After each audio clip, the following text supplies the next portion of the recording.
ఇప్పుడు అంత పెద్ద సెలబ్రిటీస్ ఉన్నారండి, కమలా పసంద్ యాడ్ ఏంటి? వాళ్ళు అవసరమా చేయడానికి? వాడు షారుఖ్ ఖాన్, విమల్ మరి అవసరమా?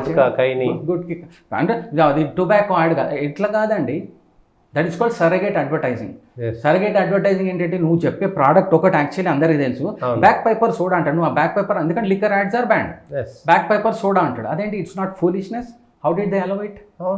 మరి నేను బ్యాక్ పేపర్ సోడాలు ఏం కలుపుకోవచ్చు? ఏమన్నా దీన్ని కూడా కలుపుకోవచ్చు, డ్రింక్ కూడా స్పైక్ చేయొచ్చు. మరి so you or indirectly promoting all this non sense. ఆ బ్రాండ్ నేమ్ అయితే అదే పోతుంది కదా. మరి అదే కదా బ్రాండ్ నేమ్ కదా. దాంట్లో ఎవరు? Ajay Dev, Akshay Kumar, Shahrukh Khan, Amitabh Bachchan, McDonald's soda first, Kapil Dev, Chris Gayle, వీళ్ళందరికీ ఏంటండి కమలా పసంద్ అదొక యాడా?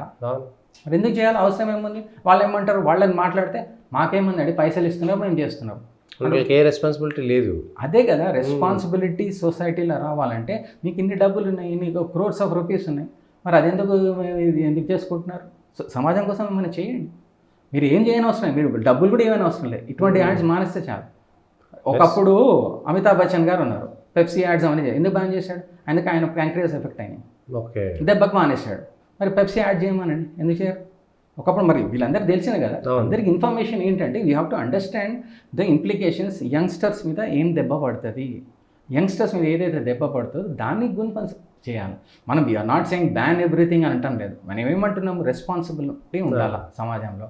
మన పిల్లలు చెడిపోతే నెక్స్ట్ జనరేషన్ దేనికోసం కష్టపడుతున్నారు? మీరు పొద్దున రాత్రి ఆఫీస్కి వెళ్ళి బస్సులలో, మెట్రోలలో, రైల్లో, వర్షాల్లో, ఎండలలో వెళ్ళి తేడం దేనికోసం? నెక్స్ట్ జనరేషన్ మంచిగా ఉండాలని కదా. నెక్స్ట్ జనరేషన్ లేకపోతే అంతే. What is the point? నువ్వు 100 crores ఆస్తున్నది ఏం లాభం? ఇప్పుడు మొహమ్మద్ అజరుద్దీన్ అన్నారండి, ఆయన 17 lakhs పెట్టి సమ్ బైక్ కొనిచ్చాడు.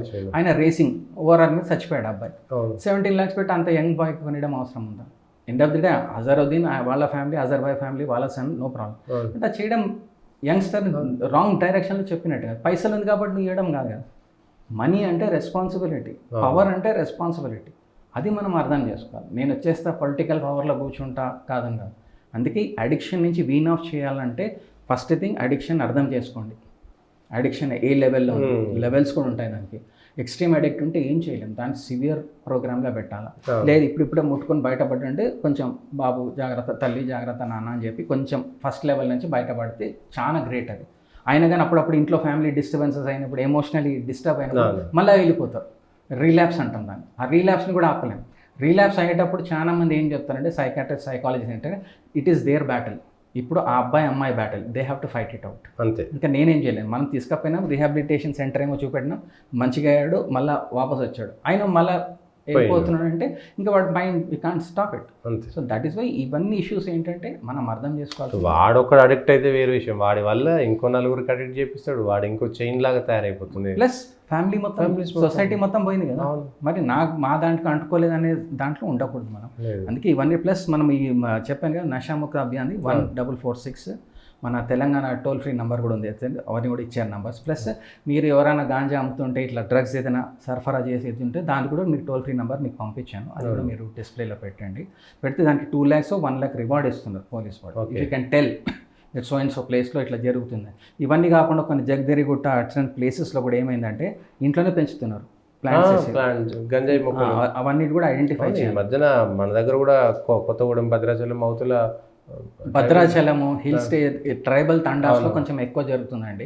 అక్కడ ట్రైబల్ వాళ్ళకు ఇవి ఇస్తే ఎక్కువ డబ్బులు వస్తాయి, మీరు వేరే వరి ఇవన్నీ పండించకండి, గంజాయి వేస్తే ఎక్కువ డబ్బులు వస్తాయి కదా, పాడు చేస్తున్నారు. అందుకే మనం వెళ్ళాలి, కాపాడాలి మన ట్రైబల్స్ని. మనం ఎవరైతే ఉన్నారో పాపం వాళ్ళందరినీ, వాళ్ళకి స్వచ్ఛంద సంస్థల ద్వారా వెళ్ళి చెప్పాలి ఇవన్నీ చేయకండి వాడైతే. ఎందుకంటే మీరు చెప్పాను Araku tribal area, Bhadrachalam tribal area, agency areas నుంచి అంత సరఫరా అటే వస్తుంది. మీకు వరంగల్ అవ్వడానికి కూడా కారణం అదే, ములుగు ఆ ఏరియా అదే కదా అవ్వడం వల్ల రీజన్ హబ్ అయిపోయింది.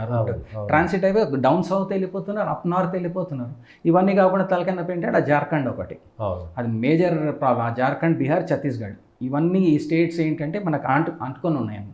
టకా ఒడిషా ఒకటి. ఇప్పుడు major problem if you see last 6 months cases నేను అబ్జర్వ్ చేసిన దాన్ని బట్టి 90% of the cases are coming from Odisha. Okay. Odisha border మనం సీల్ చేయాలి, అట్లీస్ట్ మనం బాగా బార్డర్ సెక్యూరిటీ సర్వైలెన్స్లో పెట్టి మానిటర్ చేయాలి. ఎవ్రీ వెహికల్ ఎక్కడి నుంచి వస్తుంది, ఏం వస్తుంది అని స్ట్రింజెంట్ పనిష్మెంట్స్ ఉండాలి, లేకపోతే కాదు. ఎందుకంటే this is the thing which needs to be taken. ఇవన్నీ పిల్లలు ఏమైనా దీన స్థితిలో వాళ్ళు ఉంటే కూడా we can take them to suicide prevention centres, talk to them, counselling centres, toll free numbers అనేది మీకు ఇచ్చాను. అందరు ఎంత వీలైతే అంత షేర్ చేయండి. మోస్ట్ ఇంపార్టెంట్, ప్రతి స్కూల్ అండ్ కాలేజ్లో మాత్రం ప్రహరీ క్లబ్స్ పెట్టాలండి, బీ ఫ్రెండింగ్ క్లబ్స్. అవన్నిటికంటే ముందు కూడా సార్ ఇది అయిపోయింది. థ్యాంక్ యూ అశ్విన్ గారు. పిల్లలు, అసలు మన పిల్లలు ఎవరైనా సరే, మనకు పిల్లలు ఉన్నటువంటి తండ్రిగా కూడా చెప్తున్నాను, మన పిల్లలు సేఫ్గా ఉన్నారా లేదనేటువంటిది మన బాధ్యత. పక్కోడు తప్పు చేశాడు, వాడి వల్ల నా పిల్లగాడు చెడిపోయాడు, నా వాడు మంచివాడు అనేటువంటి దయచేసి అనుకోకండి. మన పిల్లల్ని మనం కాపాడుకోవడం కోసం ప్రతిరోజు మన పిల్లల మీద, ఇది నిఘా కాదు, పిల్లల మీద మోరల్ పోలీసింగ్ కూడా కానే కాదు. ఇది మన పిల్లల్ని కాపాడుకోవడానికి, భవిష్యత్తును నెక్స్ట్ జనరేషన్ కాపాడుకోవడానికి, తద్వారా దేశాన్ని కాపాడడం కూడా, దేశాన్ని కాపాడిన వాళ్ళం అవుతాం. నిజానికి బార్డర్లో వాళ్ళు సైనికులు ఎంతైతే సాయం చేస్తున్నారో, మనం డ్రగ్స్ను, ఈవెన్ మందు, బీర్లు, చిన్న చిన్న అలవాట్లను కూడా బంద్ చేయించడం వల్ల మనం దేశానికి సేవ చేసినటువంటి వాళ్ళం అవుతాం.